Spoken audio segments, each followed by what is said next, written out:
Amém, glória a Deus. Agora nós vamos ouvir uma palavra agora, em nome de Jesus. Pastora Adélia. Graça e paz a todos que estão nos ouvindo agora pela rádio Itajubá FM. Você que tem aí próximo a você sua literatura, abra sua Bíblia, Mateus capítulo 6, do versículo 25 em diante, nós vamos ler até o 34. Eu quero que você acompanhe comigo.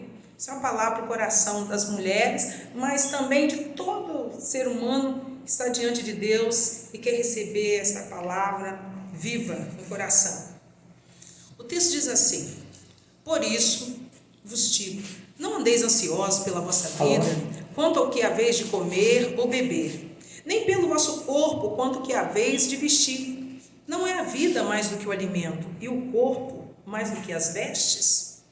Observai as aves do céu, não semeiam, não colhem, não ajuntem celeiros, contudo vosso Pai celeste as sustenta. Porventura, não valeis vós mais do que as aves? Qual de vós, por ansioso que esteja, pode acrescentar um côvado ao curso da vossa vida? E por que andais ansiosos quanto ao vestuário? Considerai como crescem os lírios no campo. Eles não trabalham, não fiam, contudo vos afirmo, que nem Salomão em toda a sua glória se vestiu como qualquer um deles. Ora, se Deus veste assim a erva do campo, que hoje existe e amanhã é lançada no forno, quanto mais vós outros, homens de pequena fé. Portanto, não vos inquieteis dizendo, que comeremos, que beberemos, ou que nos vestiremos, porque os gentios é que procuram todas essas coisas, pois vosso Pai Celeste sabe que necessitais de todas elas. Buscai, pois, em primeiro lugar, o teu reino e a sua justiça, e todas estas coisas serão acrescentadas. Portanto, não vos inquieteis com o dia de amanhã. O dia de amanhã trará seus próprios cuidados. Basta o dia o seu próprio mal. Amados, nós abrimos agora o nosso coração para receber a ministração da palavra de Deus, que está aberto, nós estamos expostos ao poder transformador desta palavra. E vem mostrando aqui que a base de muitas preocupações é o comer, beber e vestir, com as nossas necessidades básicas, as mínimas necessidades. E mostra que o ser humano precisa disso, de aceitação, de status e posse. E quando ele percebe que essas necessidades não são supridas, que essas coisas não estão sendo alcançadas, gera uma tensão interna. E essa tensão interna nós comumente chamamos de estresse ou ansiedade. Nós ficamos ansiosos. E a primeira coisa que Deus coloca nesta palavra, Jesus ele nos ensina que nós precisamos reavaliar as nossas prioridades. Reavaliar. O que nós estamos fazendo, das nossas prioridades na nossa vida. Então nós temos que olhar como mulheres de Deus hoje, para o nosso dia a dia, e ver que nós temos que colocar pessoas antes das coisas. Pessoas antes dos nossos projetos. Valorizar os nossos relacionamentos, valorizar as pessoas que estão à nossa volta, valorizar. Nós precisamos disso, porque as coisas vêm e vão, elas passam. A gente substitui elas, compra e põe alguma coisa no lugar. O mais triste é que nessa sociedade que nos oprime, coloca contra a parede, parece que a pessoa ela vale o quanto ela tem. Luta, trabalha por conquista, por alcançar uma posição, tanto na sociedade, em qualquer outro lugar, ela vale pelas suas posses. E às vezes nós acabamos esquecendo algumas coisas que são base da nossa proteção, da nossa vida. Por isso, família antes de amigos. Família antes das coisas. Família antes dos projetos. Por isso, maridos antes dos pais. Porque a própria palavra diz, deixa pai e mãe e una-se uma mulher. Nós estamos colocando algumas coisas como prioridade e elas não são tão importantes assim. E nós estamos revertendo, muitas das vezes, o caso. Por isso, diante de Deus, fidelidade vai vir primeiro que os nossos desejos, vai vir primeiro que os nossos sonhos. E a Bíblia, a palavra de Deus, ela vai vir antes das nossas opiniões, antes dos nossos achismos. A Bíblia vai ser regra da nossa fé e prática. E Jesus, pastor, em que lugar que vem Jesus? Jesus vem antes de tudo mais. Jesus vem em primeiro lugar. O reino vem em primeiro lugar. Depois as outras coisas. Precisamos reavaliar as nossas prioridades. Porque quando a nossa vida está uma desordem, quando a nossa vida não tem as prioridades definidas, nós sofremos de ansiedade. É isso que ele está mostrando para a gente, ele deixa bem claro. Por isso você não pode andar ansioso com o que haver de comer, beber e vestir, nem quanto o seu corpo. Aí ele está dizendo que algumas coisas na escala de valores são superiores a outras. Ele diz, observe as aves do céu, elas não semeiam, não cegam, não fiam, contanto o Pai sustenta. Qual de vós, por mais ansioso que esteja, pode aumentar um côvado da sua estatura? E por que você anda ansioso pelo seu vestuário? Aí ele vai dizendo assim, claramente, que o nosso corpo, ele é mais valioso do que a roupa que a gente veste. E às vezes a gente está preocupado com a próxima foto no Face, para dizer com que roupa que eu vou para a festa, e esquece que o seu corpo, a sua saúde, que saúde é prioridade, que você precisa cuidar de você antes de cuidar da sua estética, da sua aparência, precisa cuidar do seu interior, do seu corpo. Ele está dizendo, o corpo vale mais do que a roupa. Olha que coisa interessante. Ele está dizendo que a comida que a gente come, ele está dizendo que o nosso corpo vale mais do que a comida que eu como. Então eu preciso de uma linha de valores correta, de uma linha de valores coerente. Eu preciso disso. Aí ele diz, eu contudo te afirmo que nem Salomão em toda sua glória se vestiu como qualquer um deles. Ora, se Deus veste assim a erva do campo, que hoje existe e amanhã lançada no forno, quanto mais a vós outros, homens de pequena fé.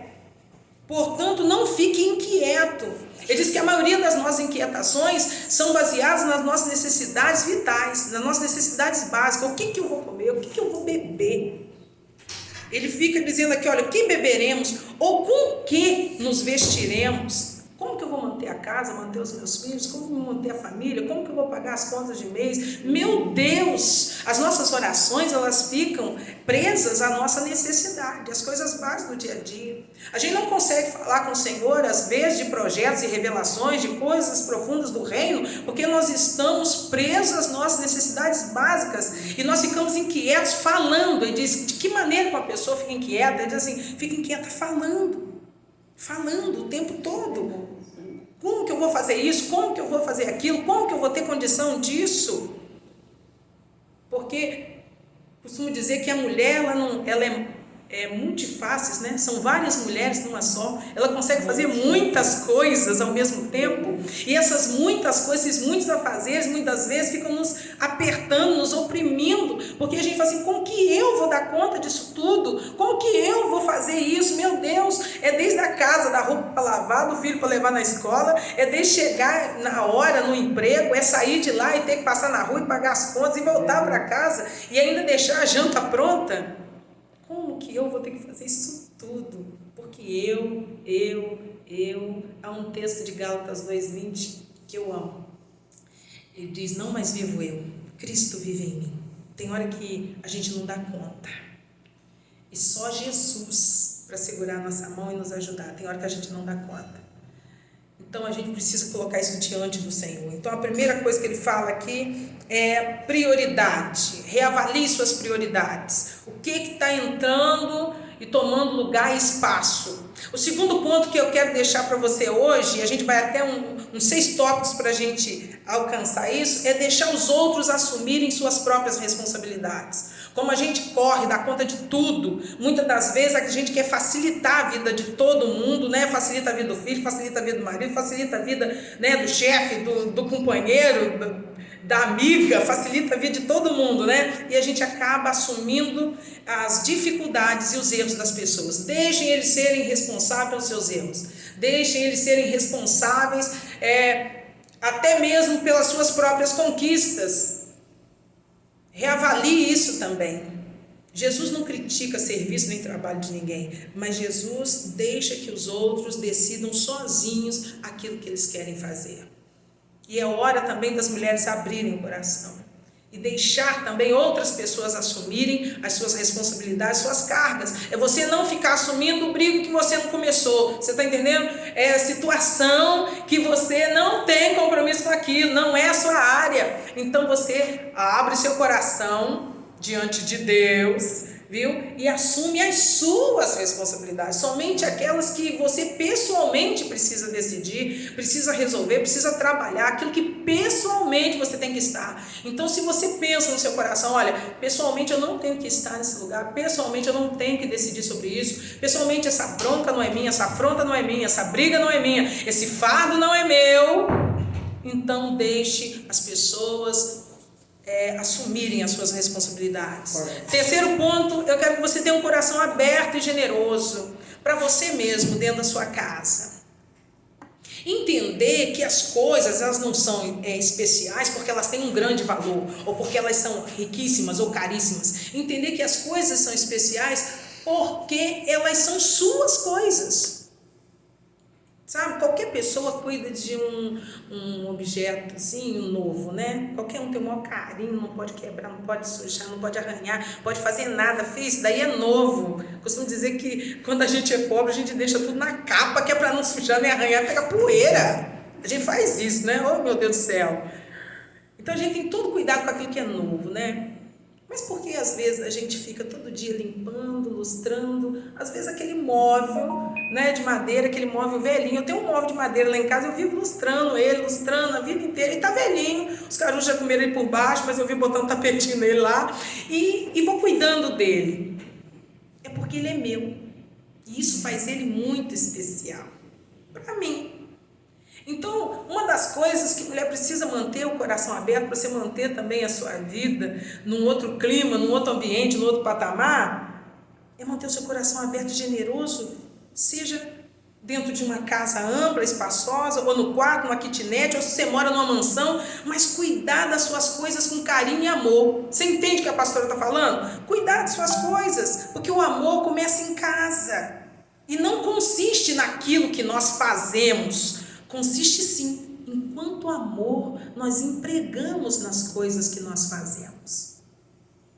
É o amor que você dedica às coisas que torna diferente. Quantas mulheres já perderam o gosto pela sua casa, pela sua família, pelo trato, por arrumar-se, não só arrumar a sua casa, não só ajeitar as suas coisas, mas cuidar de si mesma. Quantas mulheres perderam o gosto de se arrumar, porque estão tão cansadas de trabalhar o dia inteiro, que não tem gosto de mais nada, chegar em casa, tomar um banho, botar um pijama, tomar uma sopa, acabou. Eu não quero fazer mais nada, eu não quero sair, eu não quero ir lá na praça, eu não quero ir no parque, não me chama para ir no cinema. Oh, meu Deus do céu! Então, às vezes, a gente fica tão esgotado que a gente perde aquele ânimo de cuidar das coisas e, às vezes, das nossas coisas, porque já corremos, cuidamos de todo mundo. Aí, na hora de cuidar das nossas coisas, eu estou falando de uma unha, de um cabelo, se arrumar, de sair, dizer, eu vou ali na praça hoje, vou tomar um sorvete, viu? Tomar um açaí, eu vou ali, a gente perde esse brilho, porque a gente ainda está preocupada e ansiosa com muitas coisas. Porque a gente fala, meu Deus, eu ainda tenho tanta coisa para fazer, eu não tenho tempo. E parece que esse tempo que você tira para você, parece que esse tempo é um tempinho jogado fora. É um tempo qualquer, gente. Porque você está gastando com quem, afinal de contas, né? Com você mesmo. Então, você fala, não vou nem fazer isso, porque eu tenho que fazer uma outra tarefa. Porque eu tenho que fazer, porque eu tenho que fazer, porque eu tenho que fazer. Olha o que o Senhor está nos dizendo hoje. Vamos organizar a nossa vida. Amém. A palavra de Deus diz que havia uma mulher, no tempo antigo, e ela tinha 10 dracmas e ela perdeu uma. E quando ela perdeu, ela chamou as amigas e ela arredou os móveis, ela varreu a casa, ela procurou até encontrar aquela dracma perdida. Na verdade, não estava perdida, ela estava dentro de casa. Você fala, mas como que não estava perdida, pastora? A Bíblia garante que ela estava perdida. Não, estava dentro de casa. Ela só precisava organizar a casa e limpar a casa, deixar tudo nos seus devidos lugares. Às vezes está tudo dentro de casa. Tudo que a gente precisa, tudo que a gente já falou, meu Deus do céu, eu preciso disso e daquilo outro. Às vezes está tudo ali. Se a gente organizar, viu? Organizar a nossa vida, as áreas da nossa vida, tá? Organizar o nosso horário da nossa dieta, organizar o nosso horário do nosso exercício físico, da nossa caminhada, organizar, se inclua nessa agenda cheia de coisas, trabalhos e eficiência que você tem, se inclua aí, ó, coloca também as pessoas que você ama, coloca também momento para você respirar, se inclua aí. Deus estava querendo que ela organizasse a vida dela, e quando ela organizou, ela encontrou a dracma, ou seja, o valor que ela tanto estava procurando. O quarto ponto que eu quero que você preste atenção é que você precisa ter motivações corretas, viu? Não tem nada de errado a gente incentivar alguém para alcançar um objetivo na vida, mas a gente não pode esquecer, tá? Que a gente, principalmente nós mulheres, nós estamos jogando no mesmo time, amém, amadas? Não há lugar para comparação, não há lugar para disputa, não há lugar da gente ficar se medindo com o outro. Será que faço aquilo ou consigo aquilo outro? O ideal para a nossa vida é cooperação, é andar junto, é nos abençoar mutuamente, né? É essa vida diante de Deus. Então, mulheres precisam trabalhar em unidade, nós somos parte uma das outras, nós somos corpo de Cristo, nós somos geração eleita, sacerdócio real, nós somos responsáveis pelo bem-estar um dos outros, então a gente precisa ceder preferência para alcançar a harmonia. Então a gente precisa entender isso, viu? E buscar dentro da palavra de Deus ocupar o nosso pensamento. O versículo que nós lemos, o 33, diz: buscai, pois, em primeiro lugar o reino de Deus, a sua justiça, todas as demais coisas serão acrescentadas. Mas muitas vezes a nossa mente está tomada, viu? Muitas coisas dividem o nosso pensamento em coisas úteis e inúteis. E aí a gente assume coisas que nem foram dirigidas a nós e ficamos sufocados com isso. Deus quer trabalhar isso na nossa vida, viu? E esse sentimento destruidor é que corrói as nossas energias e que tenta colocar a nossa força humana acima do poder de Deus, porque a gente tenta resolver o problema. A gente fala, não, eu vou lá, e a gente luta, trabalha, se esmera, se esforça, né? E ganha nome de quê? Guerreira, batalhadora, né? Mulher valente, mas a gente vai sofrendo pela ansiedade, que começa desde as coisas pequenininhas, né? Aquele frio na barriga, roer a unha, sentar num canto e ficar roendo a unha, mexer toda hora no cabelo, boca seca, mão gelada, e às vezes chega ao cúmulo do absurdo, né, de uma doença. Porque aí a ansiedade se torna patológica e é falta de ar, tremedeira, mal-estar, né? É uma dor na boca do estômago, é uma perda na boca do estômago, é uma dor abdominal, né? Uma dor de barriga. Chega ao pânico, que é aquela súbita perda de controle, e isso vai sendo levado de um lado para o outro. A gente começa a ser lançado de um lado para o outro, é impulso para comer demais, é impulso para comprar demais. E pessoas, geralmente, né, pessoas assim como eu, ordeiras, pessoas metódicas, né, acabam sofrendo muito com isso, porque quer tudo do seu jeito, né, daquela maneira, organizado daquela forma. E aí, você fala assim, ó, pastora, nesse auge aí, a gente já não tem como manter nem dieta, nem exercício, porque isso não basta. A gente acaba perdendo o controle de si mesmo, que é o pior, né? Perdendo o controle de si mesmo. Por isso que é tão importante a gente voltar para a fé. Por isso que é tão importante a gente buscar Deus e descansar em Deus. E o texto que nós lemos, ele nos lembra de algo muito importante. Que para eu e você, para que nós venhamos nos sentir importante, não é preciso fazer nada. Não faz nada. Porque o nosso valor não está naquilo que a gente realiza, não está nas nossas conquistas, não estão na nossa posse. A Bíblia vai dizer para mim e para você que a vida de alguém, ela não se consiste nos bens que ela tem, né? A gente acha que quanto mais a pessoa tem, né, mais importante ela é, não é? Mais valiosa ela é, mais preciosa ela é. Mas a vida do homem não consiste. Então o seu valor não está no que você realiza, não está no que você adquire, não está naquilo que você conquista. O seu valor está no fato de ser uma filha de Deus. Então, você fala assim, pastora, que loucura é essa que a senhora está falando? Você não é. Você não é. aquilo que você comprou. Você não é as vestes que você usa, você não é a casa que você mora, você não é o carro que você dirige, não é o cargo que você tem. Você é, não é você ter, é você ser diante de Deus. Colocaram um dia especial para comemoração do Dia da Mulher, fizeram até uma semana, mas a gente precisa ser mulher todos os dias.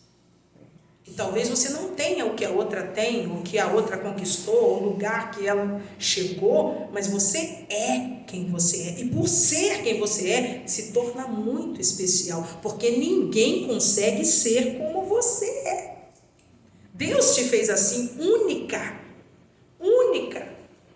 Deus te fez assim. E é isso que Ele quer que nós entendamos, que o Senhor, Ele já te amava antes de você ter família, filhos, diploma, empresa, ministério, sucesso, conquista, antes de você considerar que agora vão me respeitar, né? Esses dias comprei um celular, falei com a moça lá na bancada, falei que me dê um celular para que as pessoas me respeitem quando olhar esse celular. Não me dê aquele celular que fica travando, que a coisa tá séria, a memória tá curta.